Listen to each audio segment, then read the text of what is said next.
Ako si Bea at ito ang aming karanasan sa work immersion. Sa unang araw ng aming work immersion ay kami ni Like ay nagsimulang mag-assist sa mga bata sa iba't ibang gawain ng paaralan.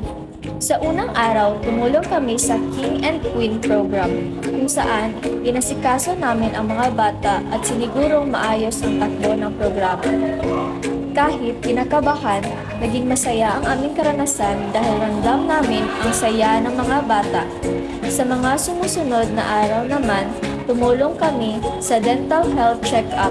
Inassist namin ang mga bata habang chinecheck ang kanilang ngipin at sinisikap namin pakalmahin ang mga natatakot. At doon namin natutunan ang kahalagahan ng pasensya at malasakit. Sa susunod naman ng mga araw ay doon lang kami sa covered court.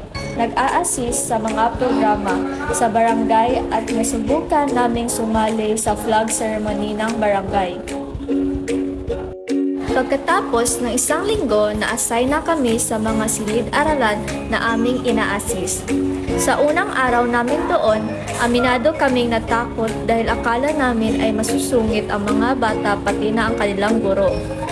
Iniisip namin na baka sa maliit na pagkakamali ay mapapagalitan agad kami, ngunit nagkamali kami. Nang akala, ang guro ay sobrang bait, maunawain.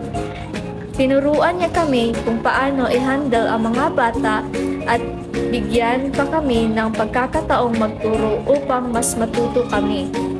Ang mga bata naman ay napakabait at mapagmahal. Sa unang pasok pa lamang namin sa silid-aralan, niyakap nila kami at makikita sa kanilang mga mata ang saya sa aming pagdating. Dahil dito, mas lalo naming minahal ang aming ginagawa. Kaya naman nang dumating ang huling araw ng aming work immersion, hindi namin mapigilang umiyak dahil pakiramdam namin ay aalis kami sa isang pamilyang minahal at tinanggap kami ng buong puso at sa maikling panahon.